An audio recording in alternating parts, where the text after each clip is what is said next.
Hello friends, welcome back to history hero Surya YouTube channel को आपण मानकु पुनी थरे स्वागत। मु सूर्य आजिर एही वीडियो रे आमे डिस्कशन करिवा +3 इतिहास सम्मानर एक गुरुत्वपूर्ण विषय कोर IV social formation and cultural patterns of the medieval world unit 2 रो किछि गुरुत्वपूर्ण एमसीक्यू क्वेश्चन एंड आंसर। तेनु वीडियो टिकु शेष पर्यंत देखंतु एवं चैनल को सब्सक्राइब करी बेल आइकन को ऑन कर दियंतु, जहा द्वारा आगामी समस्त एजुकेशनल वीडियो रो नोटिफिकेशन सर्वप्रथमे आपनक पाखकु पहुंचिबो।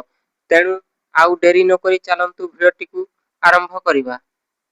फ्यूडलिज्म शब्दटी केउ जर्मन शब्द रु आसीछि? Option number A feudum, option number B फियर्ड, option number C fief, option number D Polish. एहार उत्तर हे जिवो ऑप्शन नंबर बी फियर्ड।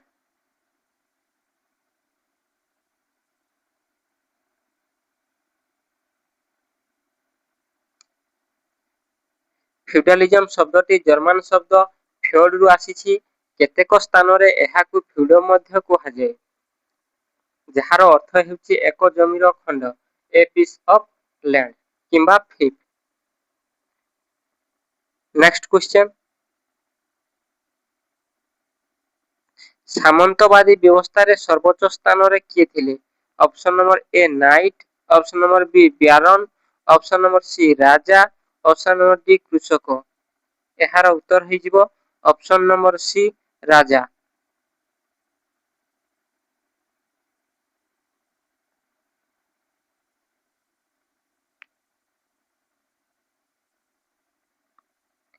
सामंतवादी व्यवस्था रे सर्वोच्च स्थान रे राजा थिले। राजा समग्र साम्राज्यर भूमिर मालिक थिले। से निजर सुरक्षा एवं प्रशासन पई एही जमी को निजर अनुगत सामंत प्रभु मानक मध्यरे बांटी देउथिले। सामंतवादी श्रेणी विभागर सर्वोच्च स्थान रे राजा, तापरे सामंत प्रभु, तापरे नाइट बा सैनिक एवं सर्वनिम्न स्तर रे सर्व बा कृषक माने थिले। नेक्स्ट क्वेश्चन, सामंतवादर अवनति पाई केउ महामारी मुख्यतः दायी थिला? Option number A black death, option number B cholera, option number C plague, option number D Covid. एहार उत्तर हे जिवो option number A black death.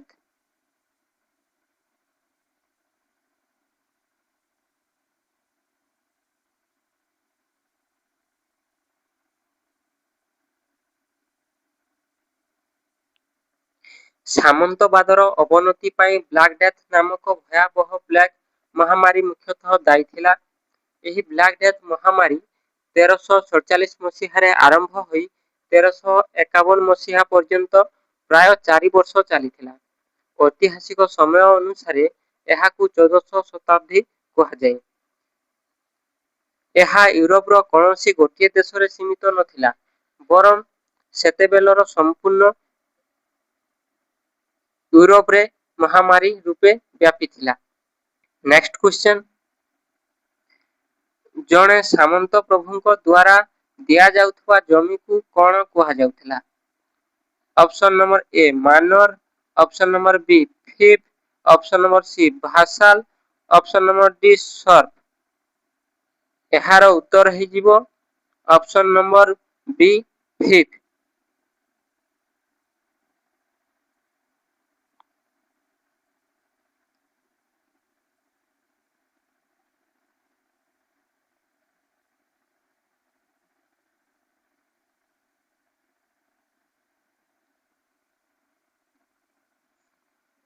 जणे सामंत प्रभु तांकर अनुगत को सामरिक सेवा और निष्ठा बदल रे जेउ जमी प्रदान करुथिले ताहाकू फिफ कहा जाउथिला। मध्ययुगीय यूरोप रे फिफ ही सामंतवादी व्यवस्थार मूल आधार थिला। एही जमी केवल चाष जमी नथिला, बरम एहा मध्यरे कृषक मानक ग्राम, जंगल एवं सामंत प्रभुंकर गोटिए प्रासाद बा दुर्ग मध्य रहिथिला। नेक्स्ट क्वेश्चन, सामंतवादर द्वितीय पर्याय रे केउ कृषि प्रणाली प्रचलित हैला? ऑप्शन नंबर ए दुई क्षेत्र प्रणाली, ऑप्शन नंबर बी तीन क्षेत्र प्रणाली, ऑप्शन नंबर सी जूम चाष, ऑप्शन नंबर डी कोनोसिटी नुहे। ଏହାର ଉତ୍ତର ହେଇଯିବ ଅପସନ ନମ୍ବର ବି ତିନି କ୍ଷେତ୍ର ପ୍ରଣାଳୀ।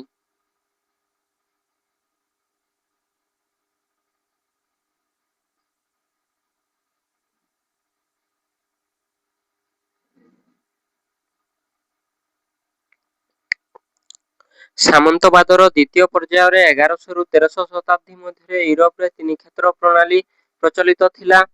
ଏହି ପ୍ରଣାଳୀରେ ଚାଷ ଜମିକୁ ତିନୋଟି ଭାଗରେ ବିଭକ୍ତ କରାଯାଉଥିଲା। ପ୍ରଥମ ଭାଗରେ ଶରତ କାଳରେ ଗହମ ବା ରାଇ ଚାଷ ହେଉଥିଲା ଏବଂ ଦ୍ୱିତୀୟ ଭାଗରେ ବସନ୍ତ କାଳରେ ମଟର, ବୁଟ ଚାଷ ହେଉଥିଲା। ତୃତୀୟ ଭାଗରେ ମାଟିର ଉର୍ବରତା ଫେରାଇ ଆଣିବା ପାଇଁ ଖାଲି ଛଡ଼ା ଯାଉଥିଲା। ଏହା ପୂର୍ବରୁ ପ୍ରଚଳିତ ଦ୍ୱିକ୍ଷେତ୍ର ପ୍ରଣାଳୀ ତୁଳନାରେ ଅଧିକ ଉତ୍ପାଦନ ଦେଲା, ଯାହା ୟୁରୋପର ଜନସଂଖ୍ୟା ବୃଦ୍ଧିରେ ସାହାଯ୍ୟ କରିଥିଲା। ନେକ୍ସଟ କ୍ୱେଶ୍ଚନ, ମଧ୍ୟଯୁଗୀୟ ୟୁରୋପରେ ଭୂମିଦାସମାନଙ୍କୁ କଣ କୁହାଯାଉଥିଲା? Option number A knight, option number B serf, option number C lord, option number D କାରିଗର। ଏହାର ଉତ୍ତର ହେଇଯିବ ଅପସନ ନମ୍ବର ବି ସର୍ଫ।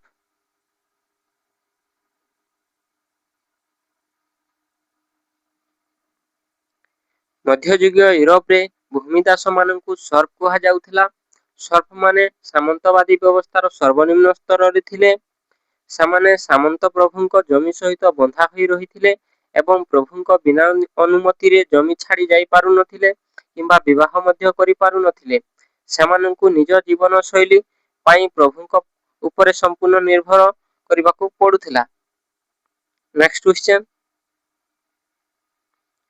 ମାନର କହିଲେ କଣ ବୁଝାଏ? ଅପସନ ନମ୍ବର ଏ ସାମନ୍ତ ପ୍ରଭୁଙ୍କ ବାସଭବନ ଓ ତାଙ୍କ ଅଧୀନରେ ଥିବା ଜମି, ଏକ ପ୍ରକାରର ଟିକସ, ଏକ ସାମରିକ ପଦବୀ, ଏକ ବାଣିଜ୍ୟିକ କେନ୍ଦ୍ର। ଏହାର ଉତ୍ତର ହେଇଯିବ ଅପସନ ନମ୍ବର ଏ ସାମନ୍ତ ପ୍ରଭୁଙ୍କ ବାସଭବନ ଓ ତାଙ୍କ ଅଧୀନରେ ଥିବା ଜମି।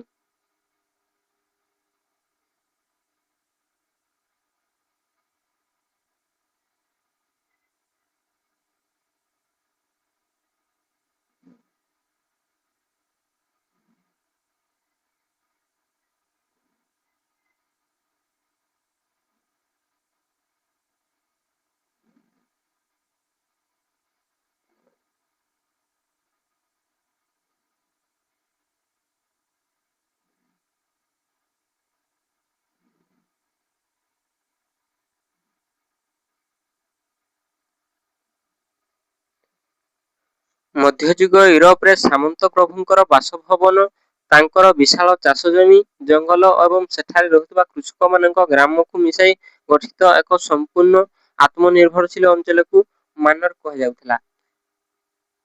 ନେକ୍ସଟ କ୍ୱେଶ୍ଚନ, ମଧ୍ୟଯୁଗୀୟ ୟୁରୋପରେ ବ୍ୟବସାୟୀ ଏବଂ କାରିଗର ମାନଙ୍କ ସଂଘକୁ କଣ କୁହାଯାଉଥିଲା? Option number A manor, option number B guild, option number C county, option number D church. ଏହାର ଉତ୍ତର ହେଇଯିବ ଅପସନ ନମ୍ବର ବି ଗିଲ୍ଡ।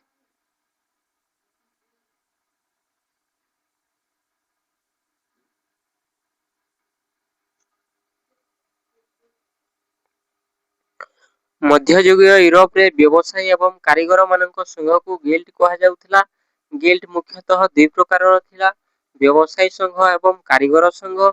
ଏହି ସଂଘ ଗୁଡିକ ବଜାରରେ ସାମଗ୍ରୀର ଦର ନିର୍ଦ୍ଧାରଣ କରୁଥିଲେ, ଉତ୍ପାଦନର ଗୁଣବତ୍ତା ଉପରେ ନଜର ରଖୁଥିଲେ ଏବଂ ବାହାର ବ୍ୟବସାୟୀଙ୍କ ଠାରୁ ନିଜ ସଦସ୍ୟମାନଙ୍କର ସ୍ୱାର୍ଥ ରକ୍ଷା କରୁଥିଲେ।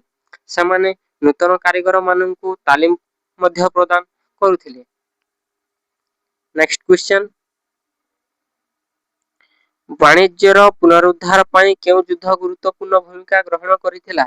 ଅପସନ ନମ୍ବର ଏ ଧର୍ମଯୁଦ୍ଧ ବା କ୍ରୁସେଡ, ଅପସନ ନମ୍ବର ବି 100 ବର୍ଷର ଯୁଦ୍ଧ, ଅପସନ ନମ୍ବର ସି ଶୀତଳ ଯୁଦ୍ଧ, ଅପସନ ନମ୍ବର ଡି ଫରାସୀ ବିପ୍ଳବ।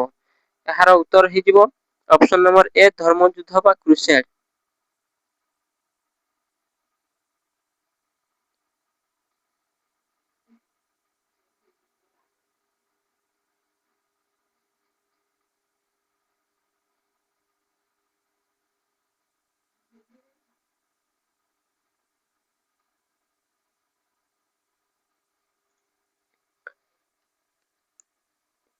ମଧ୍ୟଯୁଗୀୟ ୟୁରୋପରେ ବାଣିଜ୍ୟର ପୁନରୁଦ୍ଧାର ପାଇଁ ଧର୍ମଯୁଦ୍ଧ ବା କ୍ରୁସେଡ ଯୁଦ୍ଧ ଗୁରୁତ୍ୱପୂର୍ଣ୍ଣ ଭୂମିକା ଗ୍ରହଣ କରିଥିଲା। 1100 ରୁ 1300 ଶତାବ୍ଦୀ ମଧ୍ୟରେ ପବିତ୍ର ଭୂମି ଜେରୁଜେଲମକୁ ନିଜ ନିୟନ୍ତ୍ରଣକୁ ଆଣିବା ପାଇଁ ୟୁରୋପରେ ଖ୍ରୀଷ୍ଟିଆନ ଏବଂ ମଧ୍ୟପ୍ରାଚ୍ୟର ମୁସଲମାନମାନଙ୍କ ମଧ୍ୟରେ ଏହି ଯୁଦ୍ଧ ସବୁ ହୋଇଥିଲା। ଯଦିଓ ଏହା ଏକ ସାମରିକ ବା ଧାର୍ମିକ ଯୁଦ୍ଧ ଥିଲା, ଏହା ଯୋଗୁଁ ୟୁରୋପୀୟମାନେ ପ୍ରାଚ୍ୟ ଦେଶଗୁଡ଼ିକ ସହ ସିଧାସଳଖ ସମ୍ପର୍କରେ ଆସିଲେ। ଏହା ଫଳରେ ୟୁରୋପରେ ମସଲା, ରେଶମ, କପଡ଼ା ଏବଂ ଚିନି ଭଳି ପ୍ରାଚ୍ୟ ସାମଗ୍ରୀର ଚାହିଦା ବଢ଼ିଲା, ଯାହା ମଧ୍ୟ ଭୂମଧ୍ୟସାଗରୀୟ ଅଞ୍ଚଳରେ ବାଣିଜ୍ୟର ଏକ ନୂତନ ସୁବର୍ଣ୍ଣ ଯୁଗ ଆରମ୍ଭ କରିଥିଲା। Next question. ମଧ୍ୟଯୁଗରେ ବାଣିଜ୍ୟର ପ୍ରମୁଖ କେନ୍ଦ୍ର ଭାବରେ ଉଭା ହୋଇଥିବା ଏକ ଇଟାଲୀୟ ସହରର ନାମ କ'ଣ? ଅପସନ ନମ୍ବର ଏ ପ୍ୟାରିସ, ଅପସନ ନମ୍ବର ବି London, option number C Venice, option number D Madrid. ଏହାର ଉତ୍ତର ହେଇଯିବ ଅପସନ ନମ୍ବର ସି ଭେନିସ।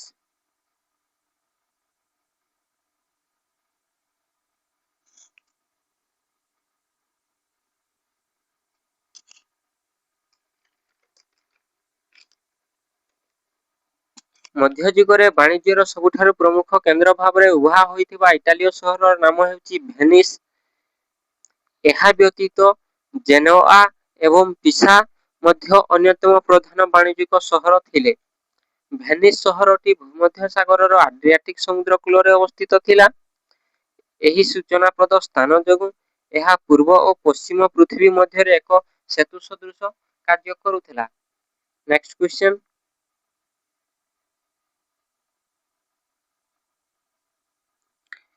ସାମନ୍ତବାଦର ମୂଳଦୁଆ କେଉଁ ସାମ୍ରାଜ୍ୟର ପତନ ପରେ ପଡ଼ିଥିଲା?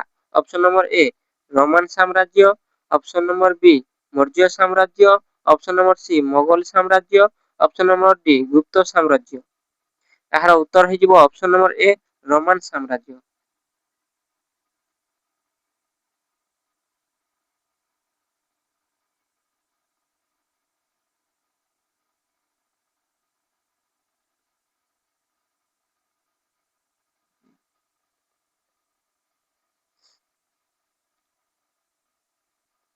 ସାମନ୍ତବାଦର ମୂଳଦୁଆ ପଶ୍ଚିମ ରୋମାନ ସାମ୍ରାଜ୍ୟର ପତନ ପରେ ପଡ଼ିଥିଲା। ଖ୍ରୀଷ୍ଟାବ୍ଦ 5ମ ଶତାବ୍ଦୀରେ ବର୍ବର ଜାତିର ଗୁଡ଼ିକର କ୍ରମାଗତ ଆକ୍ରମଣ ଯୋଗୁଁ ଶକ୍ତିଶାଳୀ ପଶ୍ଚିମ ରୋମାନ ସାମ୍ରାଜ୍ୟର ପତନ ଘଟିଥିଲା। ରୋମାନ ସାମ୍ରାଜ୍ୟ ଭାଙ୍ଗିଯିବା ପରେ ସେଠାରେ କୌଣସି କେନ୍ଦ୍ରୀୟ ଶକ୍ତି ବା ଶାସକ ରହିଲେ ନାହିଁ। ସମ୍ପୂର୍ଣ୍ଣ ଅଞ୍ଚଳରେ ଅରାଜକତା ଏବଂ ଅସୁରକ୍ଷା ଦେଖାଦେଲା। ଏହି ସମୟରେ ସ୍ଥାନୀୟ ଲୋକଙ୍କୁ ସୁରକ୍ଷା ଦେବା ପାଇଁ ଶକ୍ତିଶାଳୀ ଜମିଦାର ବା ପ୍ରଭୁମାନେ ଆଗକୁ ଆସିଲେ, ଯାହା ପରବର୍ତ୍ତୀ ସମୟରେ ସାମନ୍ତବାଦୀ ବ୍ୟବସ୍ଥା ରୂପେ ବିକଶିତ ହୋଇଥିଲା। Next question.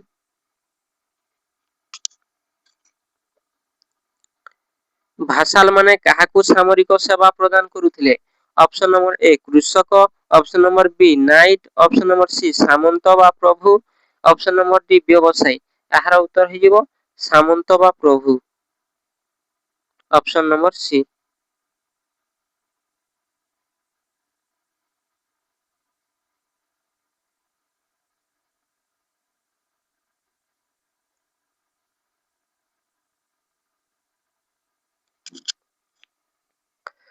ଭାସାଲ ବା ଅନୁଗତମାନେ ସେମାନଙ୍କର ସାମନ୍ତ ପ୍ରଭୁ କିମ୍ବା ରାଜାଙ୍କୁ ସାମରିକ ସେବା ପ୍ରଦାନ କରୁଥିଲେ।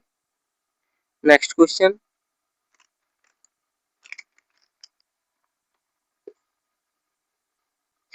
ସାମନ୍ତବାଦୀ ବ୍ୟବସ୍ଥାରେ ସବୁଠାରୁ ତଳ ସ୍ତରରେ କିଏ ଥିଲେ?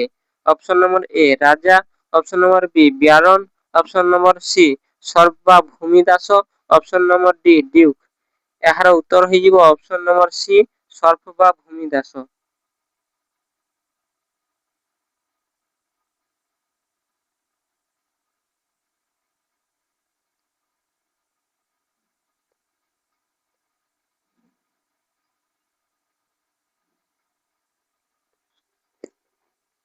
ସାମନ୍ତବାଦୀ ବ୍ୟବସ୍ଥାରେ ସବୁଠାରୁ ତଳ ସ୍ତରରେ ଭୂମିଦାସ ବା ସର୍ପ ଏବଂ ସାଧାରଣ କୃଷକମାନେ ଥିଲେ। ଜନସଂଖ୍ୟା ହିସାବରେ ସେମାନେ ମଧ୍ୟଯୁଗୀୟ ୟୁରୋପର ସମାଜରେ ସବୁଠାରୁ ବଡ଼ ଶ୍ରେଣୀ ଥିଲେ। ପ୍ରାୟ 85 ରୁ 90% ଜନସଂଖ୍ୟା ଥିଲେ। ସେମାନଙ୍କର କୌଣସି ରାଜନୈତିକ ବା ସାମାଜିକ ଅଧିକାର ନଥିଲା।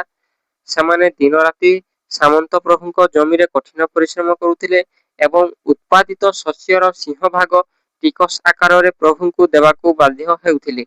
ସୁରକ୍ଷା ବଦଳରେ ସେମାନଙ୍କର ସମ୍ପୂର୍ଣ୍ଣ ଜୀବନ ପ୍ରଭୁଙ୍କ ନିୟନ୍ତ୍ରଣରେ ରହୁଥିଲା। ନେକ୍ସଟ କ୍ୱେଶ୍ଚନ,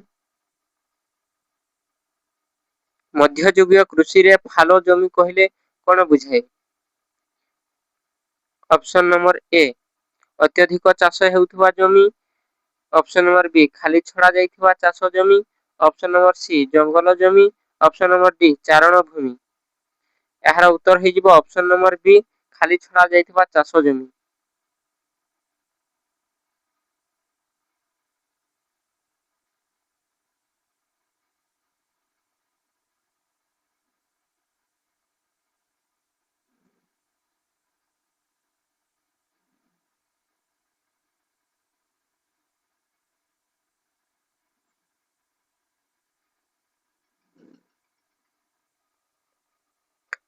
ମଧ୍ୟଯୁଗୀୟ କୃଷିରେ ଫାଲ ଜମି କହିଲେ ସେହି ଚାଷ ଜମିକୁ ବୁଝାଏ ଯାହାକୁ ମାଟିର ହଜି ଯାଇଥିବା ସାରାଂଶ ବା ଉର୍ବରତା ପ୍ରାକୃତିକ ଉପାୟରେ ଫେରାଇ ଆଣିବା ପାଇଁ ଗୋଟିଏ କୃଷି ଋତୁରେ ବିନା ଚାଷରେ କିମ୍ବା ଖାଲି ଛାଡ଼ି ଦିଆଯାଉଥିଲା।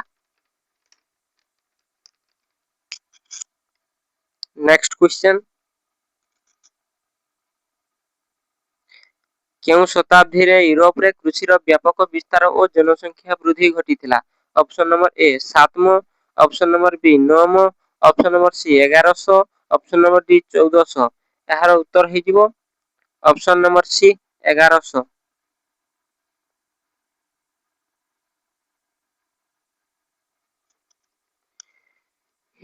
ୟୁରୋପରେ 1100 ରୁ 1300 ଶତାବ୍ଦୀ ମଧ୍ୟରେ କୃଷିର ବ୍ୟାପକ ବିସ୍ତାର ଏବଂ ଜନସଂଖ୍ୟାରେ ପ୍ରଭୂତ ବୃଦ୍ଧି ଘଟିଥିଲା।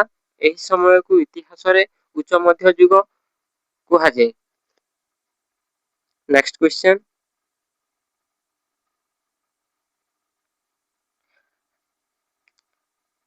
ହାନସିଆଟିକ ଲିଗ୍ କେଉଁ ଅଞ୍ଚଳରେ ବ୍ୟବସାୟୀ ମାନଙ୍କର ଏକ ସଂଘ ଥିଲା? ଅପସନ ନମ୍ବର ଏ ଦକ୍ଷିଣ ୟୁରୋପ, ଅପସନ ନମ୍ବର ବି ଉତ୍ତର ୟୁରୋପ, ଅପସନ ନମ୍ବର ସି ପଶ୍ଚିମ Asia, option number D Africa.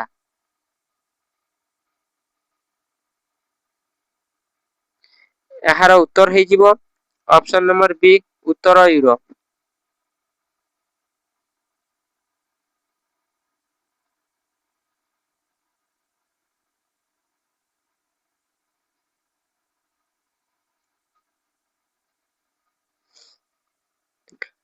ହାନସିଆଟିକ league ମୁଖ୍ୟତଃ ଉତ୍ତର ୟୁରୋପ ଏବଂ ଜର୍ମାନୀର ବ୍ୟବସାୟୀ ଓ ସହରଗୁଡ଼ିକର ଏକ ଶକ୍ତିଶାଳୀ ବାଣିଜ୍ୟିକ ସଂଘ ଥିଲା। ଏହି ସଂଘଟି ଉତ୍ତର ସମୁଦ୍ର ଏବଂ ବାଲ୍ଟିକ ସମୁଦ୍ର ଉପକୂଳରେ ଥିବା ବ୍ୟବସାୟୀ କେନ୍ଦ୍ରଗୁଡ଼ିକୁ ନେଇ ଗଠିତ ହୋଇଥିଲା। ଲୁବେକ୍ ସହର ଏହାର ମୁଖ୍ୟ କେନ୍ଦ୍ର ଥିଲା। ନେକ୍ସଟ କ୍ୱେଶ୍ଚନ, ମଧ୍ୟଯୁଗୀୟ ସହରଗୁଡ଼ିକ କେଉଁ ବ୍ୟବସ୍ଥାରୁ ମୁକ୍ତ ହେବା ପାଇଁ ଚେଷ୍ଟା କରୁଥିଲେ? ଅପସନ ନମ୍ବର ଏ ଗଣତନ୍ତ୍ର, ଅପସନ ନମ୍ବର ବି ସାମନ୍ତବାଦୀ ନିୟନ୍ତ୍ରଣ, ଅପସନ ନମ୍ବର ସି ସମାଜବାଦ, ଅପସନ ନମ୍ବର ଡି କୌଣସିଟି ନୁହେଁ। ଏହାର ଉତ୍ତର ହେଇଯିବ ଅପସନ ନମ୍ବର ବି ସାମନ୍ତବାଦୀ ନିୟନ୍ତ୍ରଣ।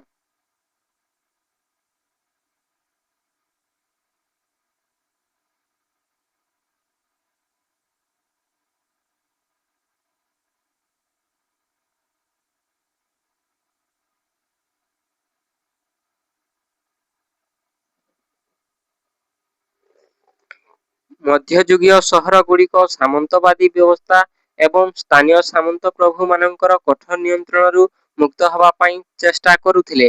କାରଣ ବାଣିଜ୍ୟର ବିସ୍ତାର ଯୋଗୁଁ ଯେତେବେଳେ ନୂତନ ସହରଗୁଡ଼ିକ ଗଢ଼ି ଉଠିଲା, ସେଗୁଡ଼ିକ ଭୌଗୋଳିକ ଭାବେ କୌଣସି ନା କୌଣସି ସାମନ୍ତ ପ୍ରଭୁଙ୍କ ଜମି ଉପରେ ଅବସ୍ଥିତ ଥିଲା। ଏହି ପ୍ରଭୁମାନେ ବ୍ୟବସାୟୀ ଓ ନାଗରିକମାନଙ୍କ ଉପରେ ମନଇଚ୍ଛା ଭାରୀ ଟିକସ ଲଗାଉଥିଲେ ଏବଂ ବାଣିଜ୍ୟ ଉପରେ କଟକଣା ଜାରି କରୁଥିଲେ, ଯାହା ସହରର ପ୍ରଗତିରେ ବାଧା ସୃଷ୍ଟି କରୁଥିଲା। ନେକ୍ସଟ କ୍ୱେଶ୍ଚନ, ମଧ୍ୟଯୁଗୀୟ ବାଣିଜ୍ୟର କେନ୍ଦ୍ରବିନ୍ଦୁ କେଉଁ ସାଗର ଥିଲା? ଅପସନ ନମ୍ବର ଏ ଆରବ ସାଗର, ଅପସନ ନମ୍ବର ବି ଭୂମଧ୍ୟ ସାଗର, ଅପସନ ନମ୍ବର ସି ପ୍ରଶାନ୍ତ ମହାସାଗର, ଅପସନ ନମ୍ବର ଡି ଲୋହିତ ସାଗର। ଏହାର ଉତ୍ତର ହେଇଯିବ ଅପସନ ନମ୍ବର ବି ଭୂମଧ୍ୟ ସାଗର।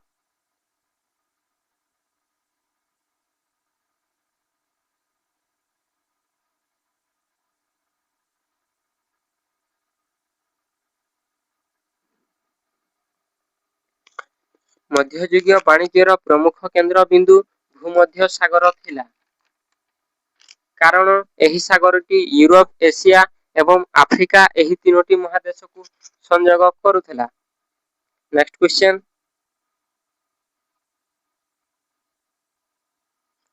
ସାମନ୍ତବାଦ ଏକ ସାମାଜିକ ପ୍ରଣାଳୀ, ଏହି ମତ କିଏ ଦେଇଥିଲେ?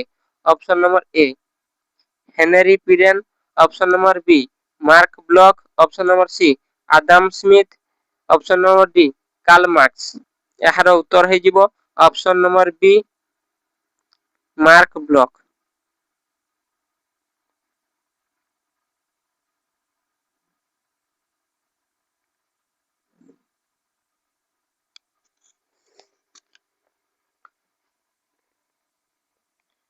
ସାମନ୍ତବାଦକୁ କେବଳ ଏକ ସାମରିକ ବା ଆଇନଗତ ଚୁକ୍ତି ଭାବେ ନ ଦେଖି ଏହାକୁ ଏକ ସମ୍ପୂର୍ଣ୍ଣ ସାମାଜିକ ପ୍ରଣାଳୀ ବା ସାମାଜିକ ବ୍ୟବସ୍ଥା ଭାବେ ପ୍ରତିଷ୍ଠିତ କରିବାରେ ପ୍ରଖ୍ୟାତ ଫରାସୀ ଐତିହାସିକ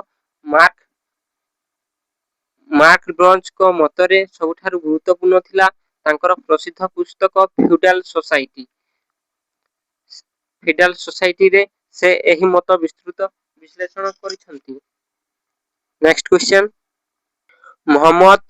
ମହମ୍ମଦ ଏଣ୍ଡ ଚାର୍ଲମେନ ପୁସ୍ତକର ଲେଖକ କିଏ? Option number A Gibbon, option number B Henri Pirenne, option number C Romila Thapar, option number D E H. Carr. ଏହାର ଉତ୍ତର ହେଇଯିବ option number B Henri Pirenne.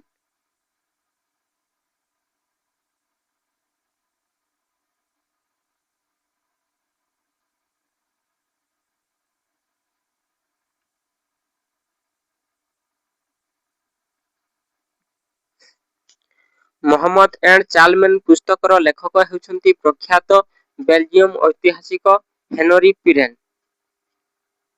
Next question, ସାମନ୍ତବାଦର ଅବନତି ପାଇଁ କେଉଁ ଆର୍ଥିକ କାରଣ ସବୁଠାରୁ ପ୍ରଭାବଶାଳୀ ଥିଲା?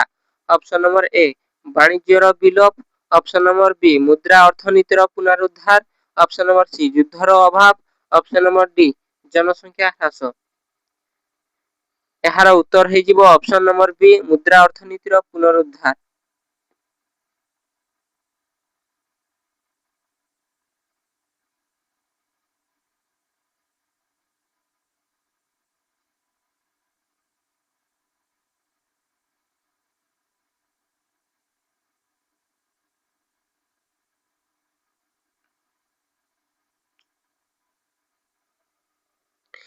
ସାମନ୍ତବାଦର ଅବନତି ପାଇଁ ମୁଦ୍ରାଭିତ୍ତିକ ଅର୍ଥନୀତିର ପୁନରୁଦ୍ଧାର, ବାଣିଜ୍ୟିକ ବ୍ୟବସାୟର ବିସ୍ତାର ଏବଂ ସହରଗୁଡ଼ିକର ଅଭ୍ୟୁଦୟ ସବୁଠାରୁ ପ୍ରଭାବଶାଳୀ ଆର୍ଥିକ କାରଣ ଥିଲା। ଏହା ସାମନ୍ତବାଦର ପାରମ୍ପରିକ ଭୂମି ଭିତ୍ତିକ ଏବଂ ଆତ୍ମନିର୍ଭରଶୀଳ ମାନର ବ୍ୟବସ୍ଥାକୁ ସମ୍ପୂର୍ଣ୍ଣ ରୂପେ ଦୁର୍ବଳ କରିଦେଇଥିଲା। ତ ଫ୍ରେଣ୍ଡସ୍, ଆଜିର ଏହି ଭିଡ଼ିଓରେ ଆମେ history honours core IV unit 2 economic development in Europe from 70th to 14th centuries ର କିଛି ଗୁରୁତ୍ୱପୂର୍ଣ୍ଣ MCQ କ୍ୱେଶ୍ଚନ ଆନ୍ସର ଆଲୋଚନା କଲୁ। ଆଶା କରୁଛି ଏହି ଭିଡ଼ିଓଟି ଆପଣଙ୍କ ସେମିଷ୍ଟାର ଏକ୍ଜାମ ପ୍ରିପାରେସନ ପାଇଁ ବହୁତ ସହାୟକ ହୋଇଥିବ। ଭିଡ଼ିଓଟି ଭଲ ଲାଗିଥିଲେ ଲାଇକ୍, ସେୟାର ଏବଂ ଚ୍ୟାନେଲକୁ ସବସ୍କ୍ରାଇବ କରିବାକୁ ଭୁଲିବେନି। ପୁଣି ଆଉ ଏକ ଏଜୁକେଶନାଲ ଭିଡ଼ିଓ ସହିତ ଶୀଘ୍ର ଦେଖା ହେବା। ଧନ୍ୟବାଦ। ଜୟ ଜଗନ୍ନାଥ।